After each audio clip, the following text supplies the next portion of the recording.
Hello, Hey, everyone. Hello, hey, Susan. Hey. hey, hey, Umbrellas, how are you? I am fabulous. Good, good, good, good. Welcome, everyone, to Authentic Conversations. And if this is your first time joining us, what are we about? We try to have conversations about our energy, where we are in life, actually, and remind ourselves, Susan and I, in our conversations, and hopefully help our audience Yeah, we're to really give them some meeting tools. meeting people on the spiritual journey, what it is that when you connect with others or you hear the stories of others or you listen to the wisdom of others or the struggles of others, it gives you a better sense of who you are. So we are here to offer you whatever it is that you might need. And it's hard to know what you need until, maybe you tune in and you hear something or, something resonates with you. So welcome. We're just happy to be here having authentic conversations, basically. Yes. So thank you for joining us and share the love if you love what you're hearing. Of course, the algorithm works by sharing. So share the energy. Thank you, everyone. Yeah. Yeah. So All right. Amarella sent me something yesterday. I didn't really even have time to think about it. So we're really just visiting it the first time today. But it has to do with the heart mind connection, the 18-inch distance, right? The foot and a half distance between your heart and your mind.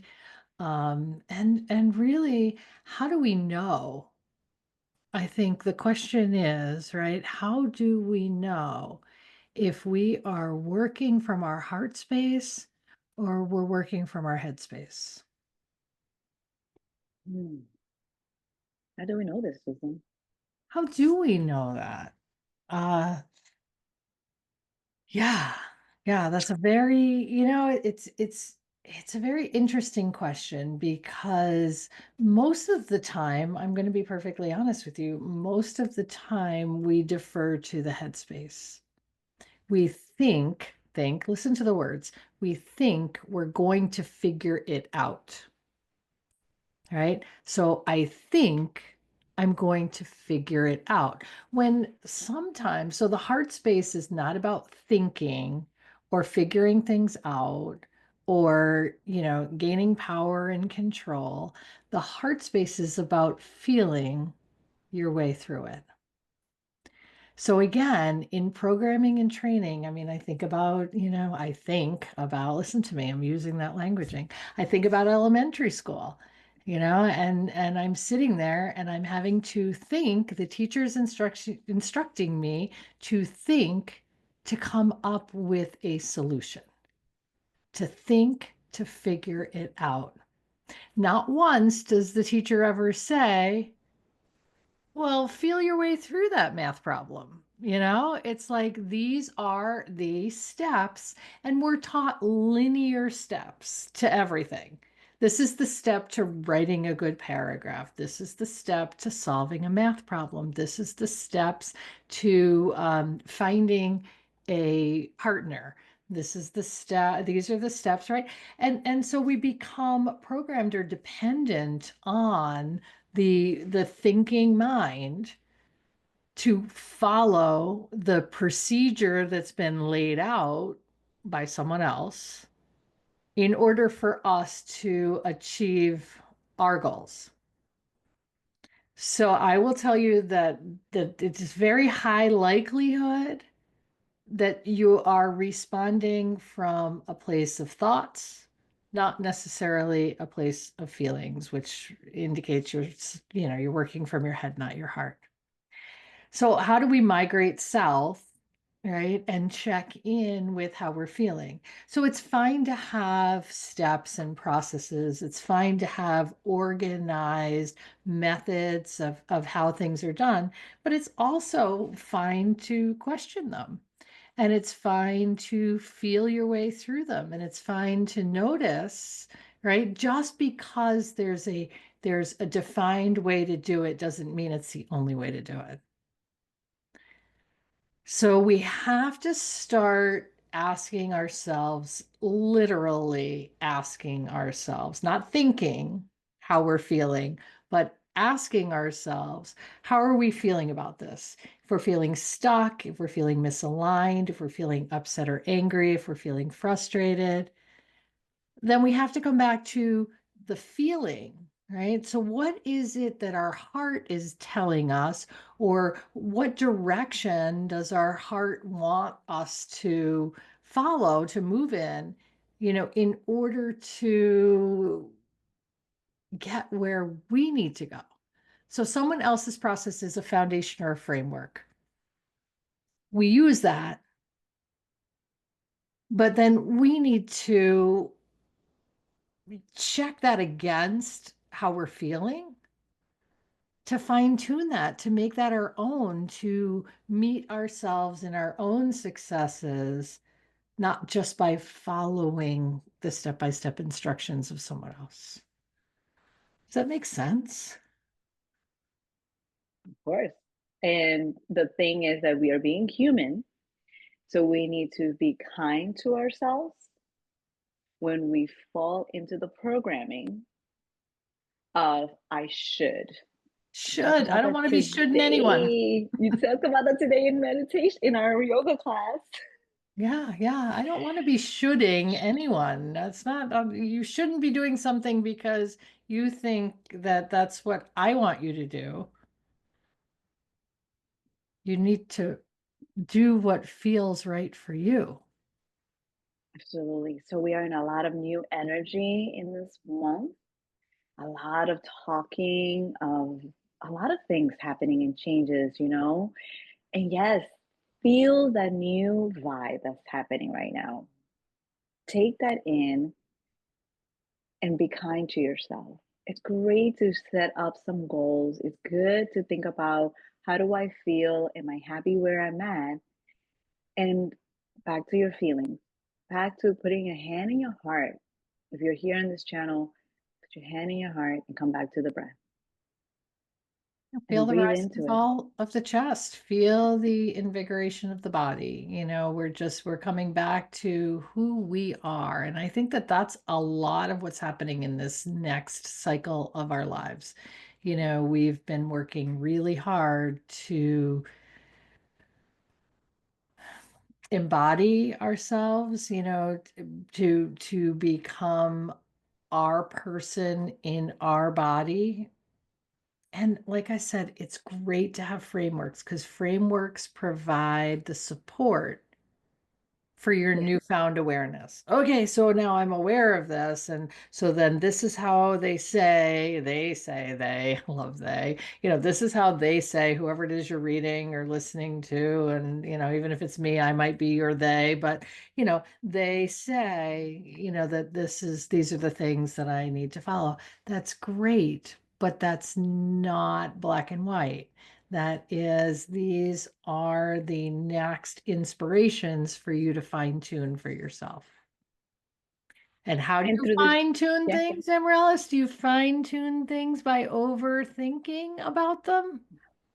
You fine tune things by feeling it. You feel your way into and through and out of life circumstances.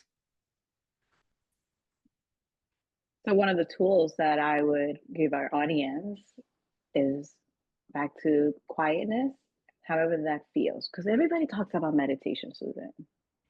But a lot of people feel overwhelmed by it because there's like, I can't quiet the mind. You're not going to stop the thoughts. Like, let's just put it out there. It's very interesting. One of my former students and I had a very intricate conversation about, meditation, just, I don't know, in the last week or so. And, you know, he was like, I really want to start meditating. Tell me how. And it was interesting because what the gift given to me was is, you think that you think, oh, here we go. See, this is what happens, right? You think that there is a given amount of time that you need to begin, right? So my suggestion was forget about all of that Set a timer in reverse so that it is clocking the amount of time, not a countdown timer. So what happens is, we say, okay, so I'm going to meditate for 5 minutes a day, or I'm going to meditate for 10 minutes a day. You have to meet yourself where you're at, right? So set a timer that's counting up, not counting down. Find your place in stillness and challenge yourself to keep your body still,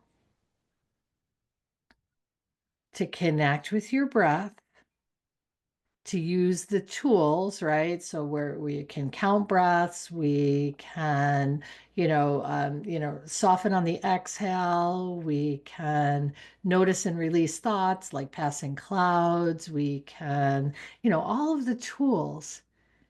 But sit in stillness until your body says, I can no longer sit in stillness. And that's your starting point.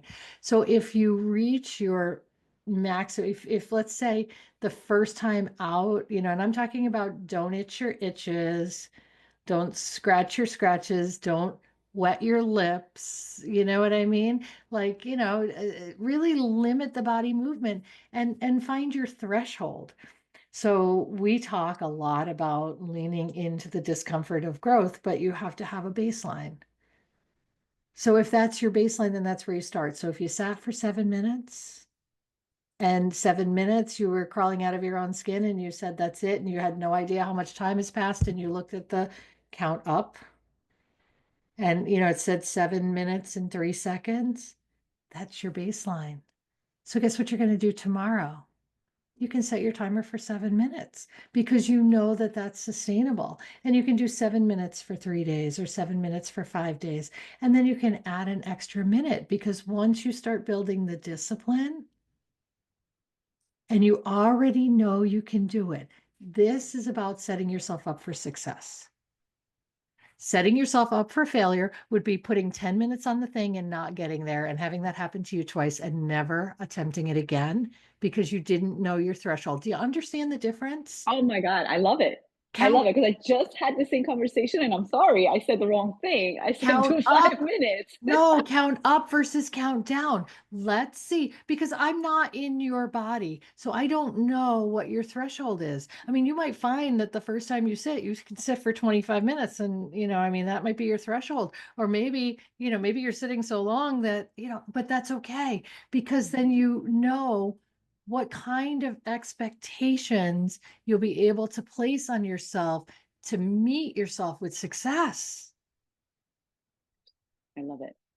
It Yeah, makes so much why sense. are we Why counting are we quitting? down? Right. Yes.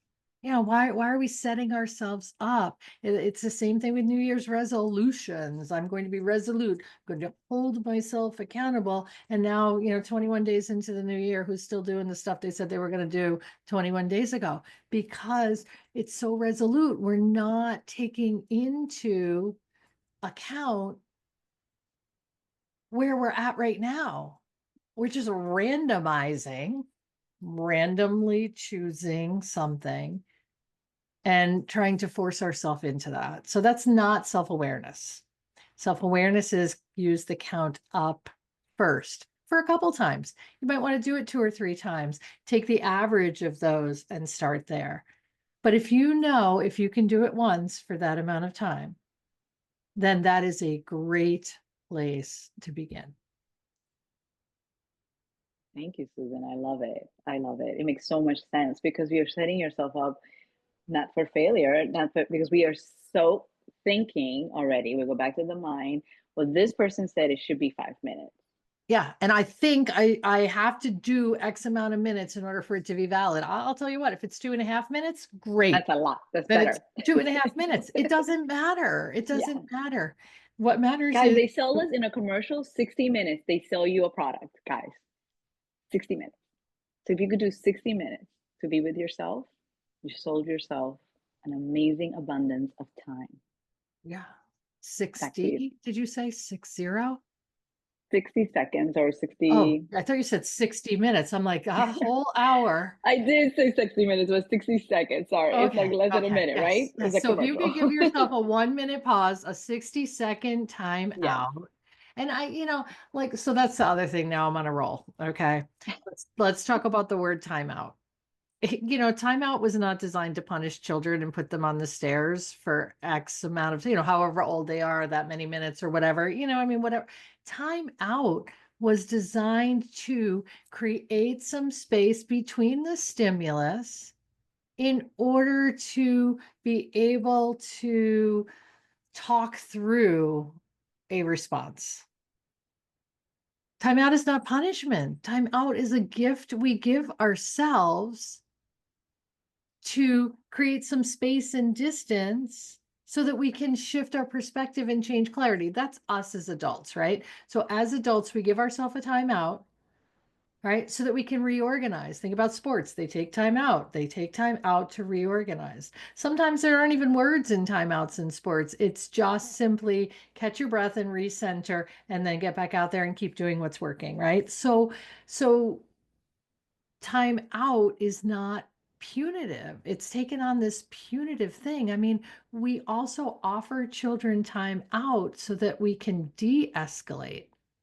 Again, it's not punishment, it's space created with yourself to reflect so that you can shift perspective, change behaviors, choose better words.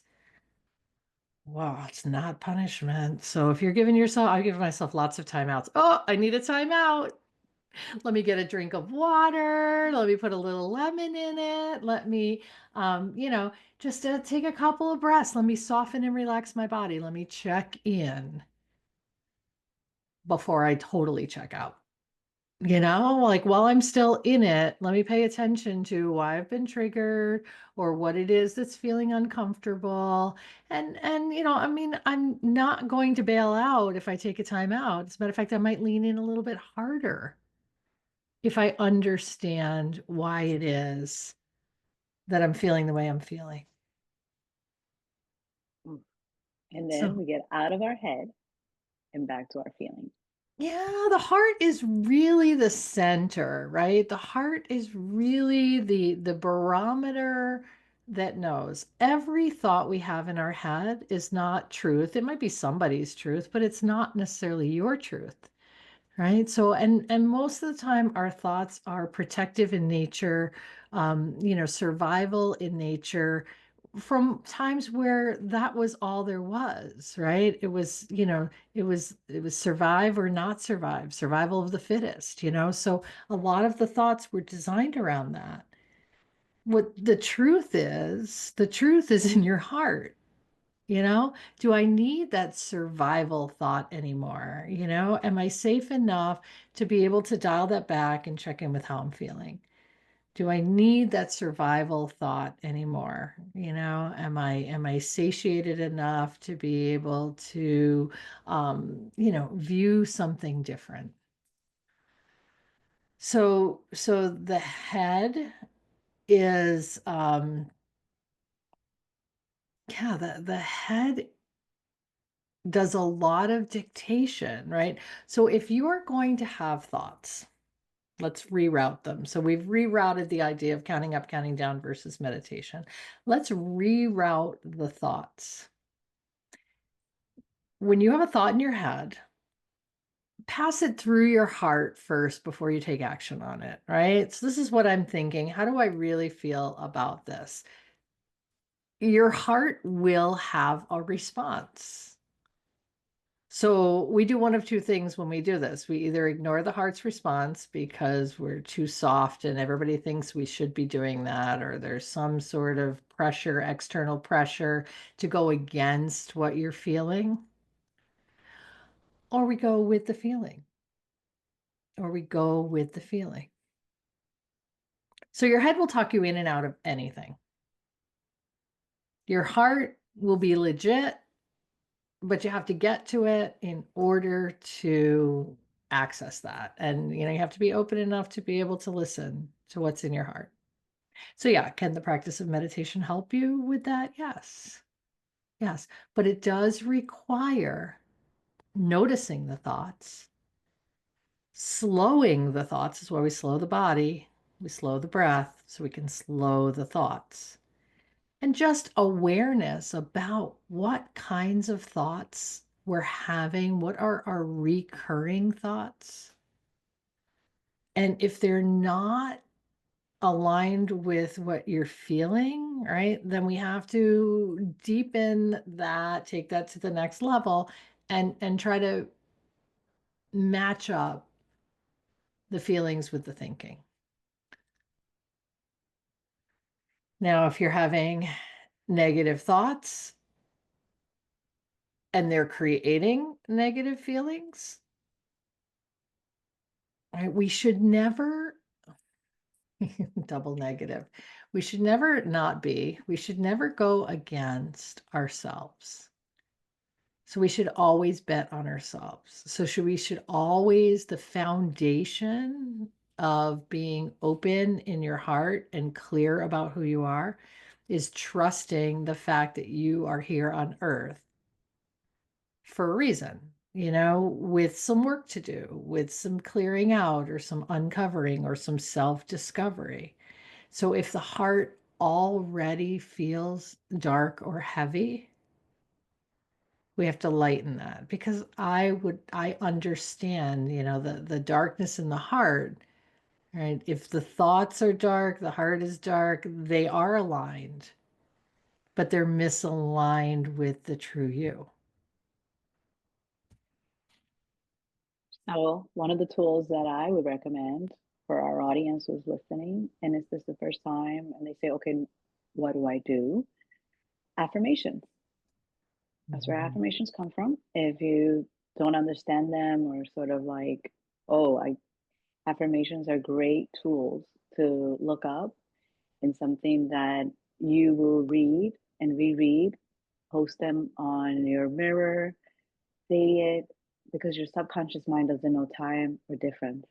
So And it's, yeah, it's about being your own cheerleader. It's yes, choosing to speak to yourself in the way that you have always wanted to be spoken to. You are loved, you are valuable, you are enough, you have everything you need, you're grateful. Grateful for what? Grateful for being able to take an inhale, grateful for being able to walk outside. Gratitude doesn't have to be, I'm grateful for the $1 million in my bank account, right? Gratitude can be, I'm grateful I opened my eyes this morning. I'm grateful for a roof over my head. I'm grateful to have heat, in the frigid cold. I'm grateful to have air conditioning in the hot sun. I'm grateful, for whatever it is. So affirming gratitude, affirming joy, affirming self-worth, affirming, just the value that you bring and the value that you have the opportunity to receive. absolutely, guys. We are all energy.